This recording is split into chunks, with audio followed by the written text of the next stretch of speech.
Durante nuestro día a día pasan millones de cosas tanto buenas como malas, pero hay personas que cometen acciones muy atroces que normalmente no son muy comunes. Por eso hoy te presentamos 3 historias de niños asesinos. No se diga más y comencemos.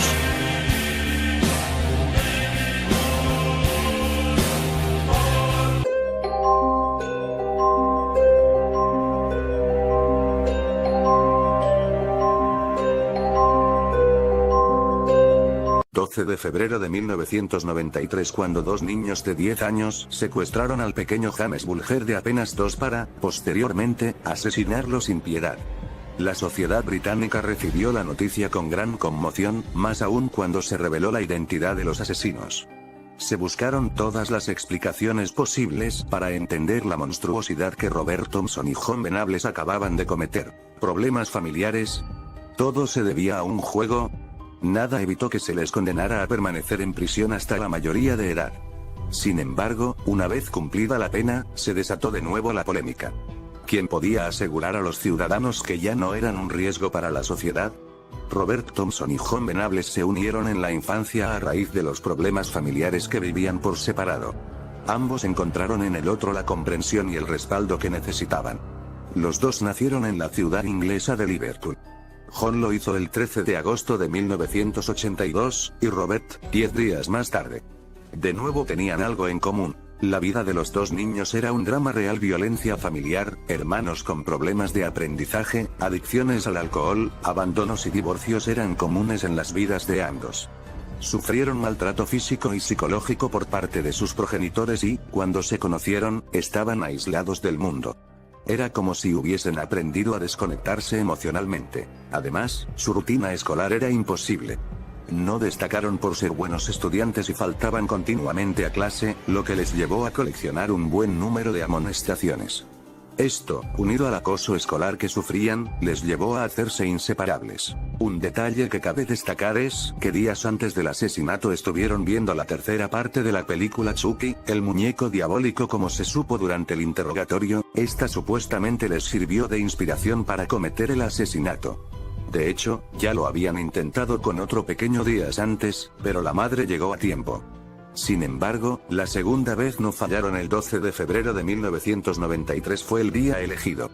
De nuevo habían faltado a clase, algo habitual en ellos, y su presencia se hizo notar en el centro comercial New Strand. Armaron conflicto en una de las oficinas del edificio al entrar gritando y revolviendo los folletos del mostrador. También insultaron a una anciana porque caminaba encorvada. Si analizamos aquel ruidoso comportamiento, podemos ver que necesitaban llamar la atención que en su casa no obtenían. De ahí tanta algarabía. Pero, ¿por qué nadie les reprendió durante toda la mañana? Cuando llegó la hora del secuestro, las 3:39, el centro comercial estaba abarrotado de gente. La madre del pequeño James estaba comprando en la carnicería cuando se despistó un momento. Robert y John aprovecharon la circunstancia para llevárselo forzándolo de la mano.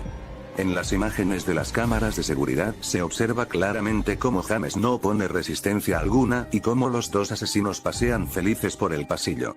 Durante los pocos minutos que duró el recorrido hasta la salida, ninguno de las personas se percató de que el niño de 2 años estaba siendo arrastrado en contra de su voluntad. A las 3:43 se pierde la pista de los 3 niños.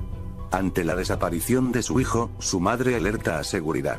Para cuando se inicia la búsqueda, los asesinos ya han tomado una de las salidas secundarias del edificio y se han alejado del lugar. Después de 4 kilómetros, Robert y John prácticamente arrastran de la mano al pequeño James, que entre sollozos llama a su madre. Ninguno de los 38 testigos que los vieron pasar se alertaron.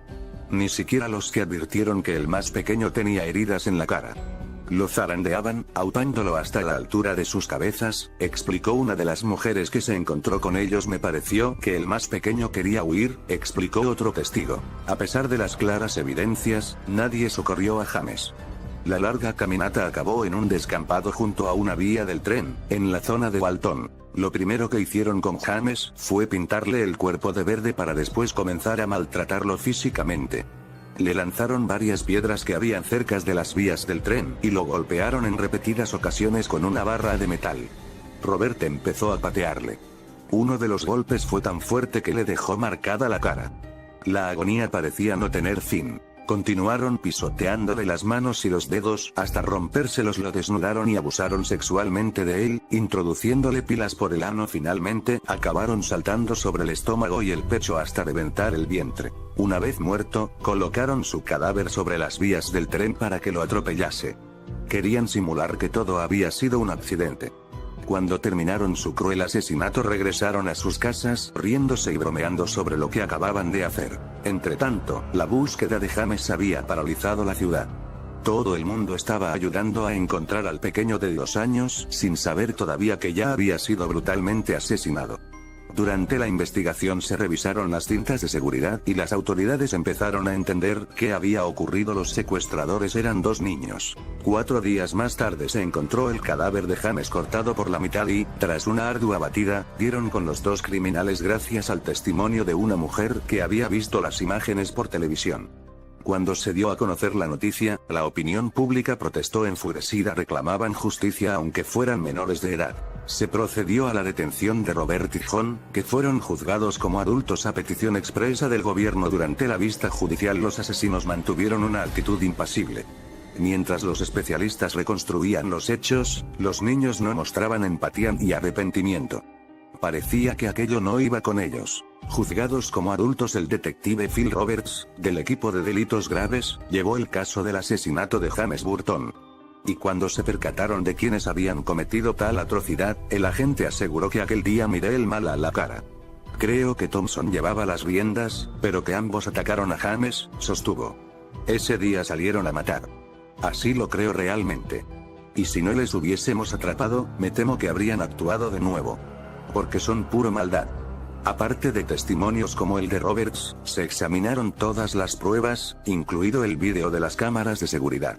Y se demostró mediante informes psiquiátricos y forenses, que los muchachos eran plenamente conscientes de sus acciones. Robert y John sabían que el secuestro era un acto ilegal e incorrecto y aún así, lo llevaron a cabo.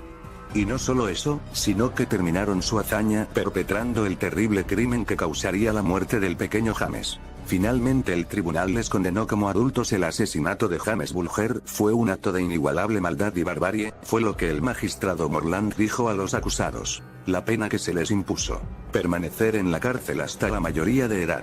Una vez cumplidos los 18 estuvieron otros 10 años más entre rejas.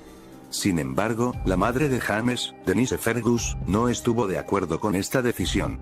No hablo de la pena de muerte, pero creo que van a morir porque hay personas que van a matarlos, declaró al periódico británico Daily Mail. Durante su estancia en prisión, Robert y John estuvieron en módulos distintos, siempre bajo una estrecha vigilancia. Su proceso de rehabilitación le costó al país cerca de 4 millones de euros. En 2001, el Ministerio del Interior decretó que estaban preparados para la reinserción, a pesar de las fuertes protestas que se produjeron al comunicarse la noticia. Se les envió a ciudades distintas del norte de Inglaterra para evitar el posible reencuentro y se les concedió el anonimato de por vida. Sus identidades están bajo secreto y cualquier persona que ose sacarlas a la luz podría incurrir en un delito penado con hasta 2 años de cárcel.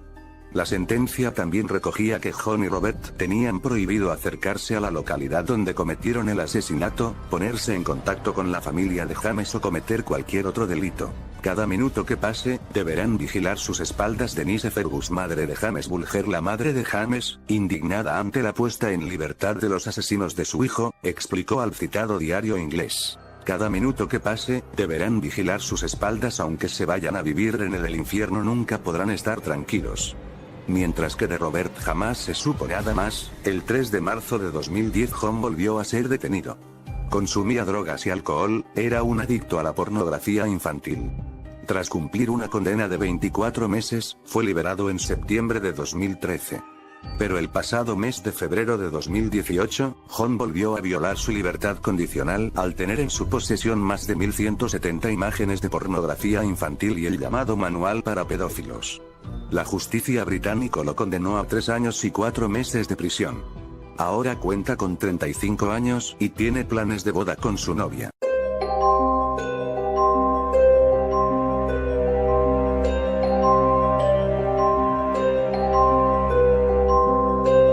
Dentro de la mente de un asesino juvenil. Esta es la historia de vida de Kip Kinkel, sus homicidios y pensamientos sobre su accionar. Kipland Philip Kip Kinkel nació el 30 de agosto de 1982 en Springfield, Oregón, Estados Unidos. Fue hijo de William Kinkel y Faith Zuransky. Tuvo una hermana mayor llamada Cristina, que nació el 22 de diciembre de 1976. Sus padres eran profesores de español. Faith Kinkel también enseñaba francés. La familia Kinkel vivió un año en España cuando Kip tenía 6 años. Asistió a la escuela, pero enfrentó grandes problemas. Cuando su familia regresó a Oregón, estudió en la escuela primaria Walter Ville en Springfield. Sus profesores lo consideraban inmaduro, con escaso desarrollo afectivo, fuertes problemas conductuales y un bajo coeficiente intelectual. Basándose en la recomendación de sus profesores, sus padres lo obligaron a repetir el primer grado. En el cuarto grado se le diagnosticó dislexia y fue inscrito en clases de educación especial. Durante la adolescencia, Kinkel enfrentó varios problemas legales. Fue arrestado por primera vez a finales de 1996, por el robo de unas cintas en una tienda. El 4 de enero de 1997, fue detenido de nuevo en Bend, Oregón, después de que él y sus amigos tiraran piedras a los coches que pasaban por la carretera. Después de su segunda detención, Kinkel fue condenado a 32 horas de servicio comunitario, y se le ordenó someterse a una evaluación psiquiátrica. Más tarde fue colocado en psicoterapia, donde le diagnosticaron depresión clínica. Kinkel mostró un gran interés en las armas de fuego desde una edad muy temprana. Su padre primero se negó a que su hijo aprendiera el manejo de armas de fuego, pero más tarde inscribió a su hijo en los cursos de seguridad para manejar pistolas. Con el tiempo y mientras el interés del chico crecía, le compró un rifle calibre 22 y una pistola Glock de 9 mm cuando Kip tenía 15 años. Su psicólogo, Jeffrey Ricks, le recomendó a Bill Kinkel que dejara a Kip tener armas en su poder, ya que sería una buena terapia. Por esos días, Kinkel inclusive logró tener una novia, con quien tuvo una breve relación amorosa, la única que tendría. Kip con su novia, un amigo suyo, Corey Webb, había robado una pistola Beretta calibre 32, cargada con 9 balas. El arma era de Scott Kenney, el padre de uno de sus amigos, y se la vendió a Kinkel, quien pagó $110 por el arma. Luego la puso en una bolsa de papel y la guardó en su casillero. Scott Kenney pronto descubrió que le faltaba un arma de fuego, y llamó a la policía para denunciarlo. Les dio además una lista de nombres de los estudiantes que creía que podrían haberla robado. El nombre de Kinkel no estaba en la lista. El 20 de mayo de 1998, las autoridades de la escuela se dieron cuenta de su posible participación y mandó por él.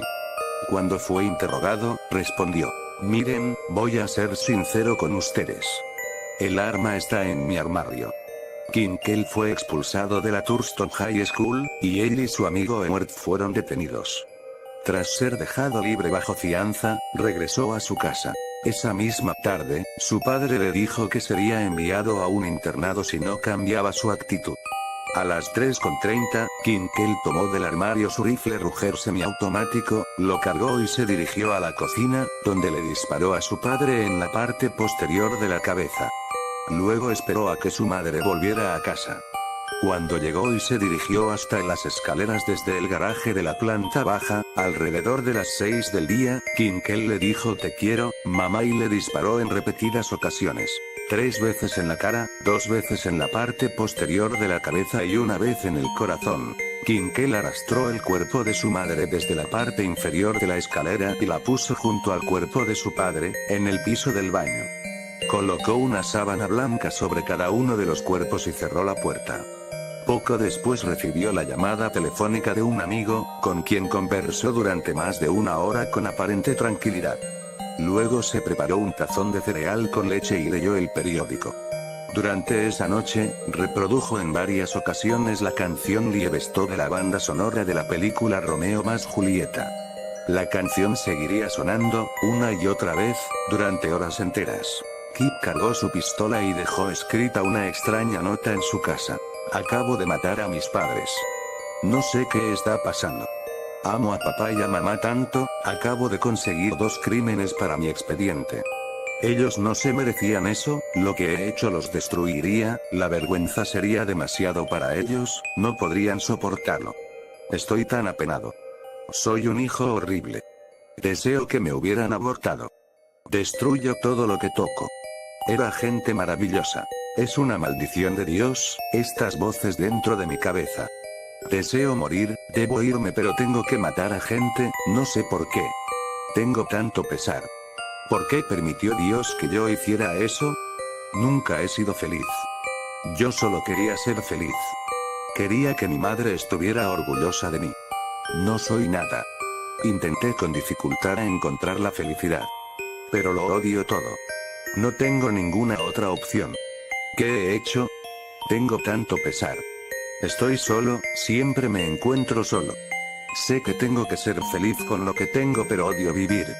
Estoy tan lleno de rabia que siento que algo me presiona constantemente. Mi cabeza no funciona bien, oigo voces dentro de ella. Soy el diablo. Deseo matar y provocar dolor gratuito. Me odio por haberme convertido en esto. El amor apesta. Pero el doble asesinato era apenas el comienzo. El 21 de mayo, Kinkel condujo la Ford Explorer de su madre hasta la escuela secundaria. Llevaba puesto un abrigo para ocultar las 4 armas que portaba. Un cuchillo de caza comprado para él por su padre, su pistola Glock 9 mm, otras 19 pistolas, el rifle Ruger y una pistola calibre 22. Llevaba además 1127 cartuchos útiles. Se estacionó afuera de la escuela, entró en el pasillo principal y disparó 2 veces. Hirió de muerte a Ben Walker y a Aryana Teberry. Luego se encaminó a la cafetería y, caminando a través de ella, disparó 51 tiros con su rifle, hiriendo a 25 estudiantes y matando a Michael Nicholson, también estudiante. Cuando el arma se quedó sin municiones y Kinkel comenzó a recargar, uno de los estudiantes heridos, Jacob Ricker, sabiendo por su propia experiencia con las armas que Kinkel estaba sin municiones, lo derribó de un fuerte empujón. Pronto fue ayudado por otros estudiantes pero Kinkel desenfundó la Glock, y disparó un tiro antes de que fuera desarmado, hiriendo a Ricker de nuevo, así como otro estudiante. Los estudiantes consiguieron desarmarlo y lo sometieron, hasta que la policía llegó y lo arrestó. Michael Nicholson murió en el lugar. Otro estudiante apellidado Walker murió después de ser transportado al hospital. Aunque los médicos consiguieron mantenerlo con vida hasta que sus padres llegaron y pudieron despedirse de él. Los otros estudiantes, incluyendo a Ricker, también fueron llevados al hospital con diversas heridas. Ricker estaba en estado crítico a causa de un pulmón perforado de un balazo, pero más tarde se recuperó por completo. 7 estudiantes participaron en el sometimiento y el desarme de Kinkel. 5 serían condecorados por ello. Cuando era llevado a la comisaría de policía, Kinkel logró liberarse y se lanzó con el cuchillo que había llevado oculto, agrediendo al oficial de policía Al Warten. Mientras lo hacía, Kinkel gritaba: «Dispárame, mátame». Pero el agente lo roció con gas pimienta, impidiendo su ataque. Kinkel más tarde declararía que había querido forzar al policía para dispararle, ya que había querido cometer suicidio después de matar a sus padres, pero no se había atrevido a hacerlo. Kinkel tenía 2 balas pegadas a su pecho en el momento de los disparos, con el fin de poner fin a su vida. La policía encontró los cadáveres de sus padres esa misma tarde. La canción seguía sonando. Kinkel declaró que quería proteger a sus padres de la vergüenza que su expulsión y su arresto habían causado. La defensa presentó testimonios de una serie de expertos psiquiatras, en un esfuerzo por demostrar que Kinkel era un enfermo mental. Jeffrey Rix, el psicólogo que lo había tratado antes de los ataques, sostuvo que su estado mental era satisfactorio. Sin embargo, solo lo había visto durante 9 sesiones, ya que sus padres dieron por terminado el tratamiento. El 24 de septiembre de 1999, 3 días antes de la selección del jurado, Kinkel se declaró culpable de asesinato y tentativa de homicidio, renunciando a la posibilidad de ser absuelto por causa de locura. En noviembre de 1999, fue condenado a 111 años de prisión, sin posibilidad de libertad condicional. Tras escuchar la sentencia, Kip Kinkel pidió disculpas por el asesinato de sus padres y el tiroteo en la escuela. En junio de 2007, Kinkel solicitó un nuevo juicio. sostuvo que sus abogados anteriores deberían haber llevado el caso a juicio para utilizar la defensa por demencia. 2 psiquiatras testificaron que Kincaid exhibió signos de esquizofrenia paranoide en el momento del tiroteo. En agosto de 2007, un juez del condado de Marion le negó el nuevo juicio. Su abogado anunció que pensaba apelar el 11 de junio de 2007. Kincaid, cerca de su 25º cumpleaños, edad máxima para permanecer en una cárcel de menores en Oregón, fue transferido de la Autoridad Juvenil de Oregón, la McLaren Correctional Facility, a la Institución Correccional Estatal de Oregón, en Salem. Permaneció en ella de ahí en adelante sin derecho a libertad condicional.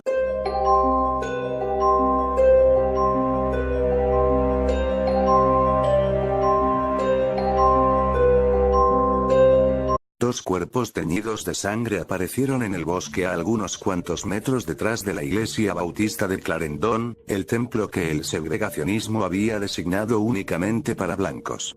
A unos cuantos metros, cruzando las vías del tren, se encontraba la iglesia misionaria bautista Green Hill, la iglesia negra por excelencia.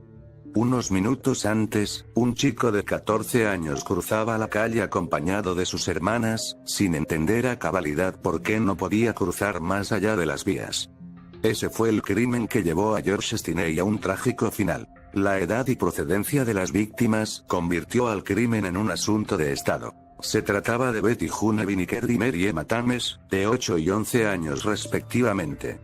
De cabellos dorados y ceño fruncido por el sol, las hermanas se habían ausentado de la vista de sus padres un momento para recoger algunas flores detrás de la iglesia, pero nunca volvieron. En su lugar, la familia y el pueblo se enteró que hallaron sus restos con el cráneo desfigurado en ambos casos. A unos metros, una pesada viga de madera repleta de sangre parecía indicar el modo operado del asesino en cuestión. Una furiosa búsqueda del responsable se desató por todo Clarendon y sus alrededores. Vecinos y conocidos cooperaban con la policía y los padres para dar con el responsable del doble homicidio, perpetrado la tarde del 24 de marzo de 1944. Después de 24 horas sin resultados, la presión recayó en las autoridades, mientras la noticia se replicaba en periódicos y medios de comunicación. Sin averiguación y con la investigación de por medio atascada, fue presentado un detenido. Se trataba de George Stinney, un joven afroamericano de 14 años que, según testigos de la policía, había visto a las niñas por última vez y resultaba el primer sospechoso del asesinato. La policía replicó que Stinney había sido arrestado por el cargo de homicidio en primer grado, presentándolo como culpable sin el juicio previo. Un mes más tarde y en un tiempo récord fuera de toda legalidad, el juicio fue agendado para el mediodía. La defensa de Stinney, integrada por su familia, nada pudo hacer, pues el comisionado del caso, Charles Plowden, nunca llamó a declarar a ningún testigo a favor del menor.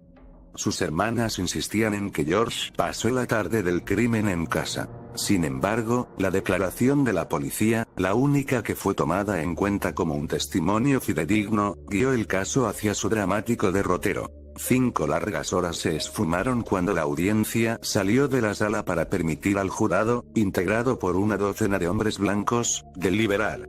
Después de un sorpresivo y breve espacio de 10 minutos, el fallo estaba dado. George Stinney, afroamericano de apenas 14 años y 45 kilos, era declarado culpable. 83 días después del crimen, Stinney fue levantado más temprano de lo normal y guiado por los pasillos de la penitenciaria estatal de Carolina del Sur por 2 guardias, que habrían de ser sus verdugos.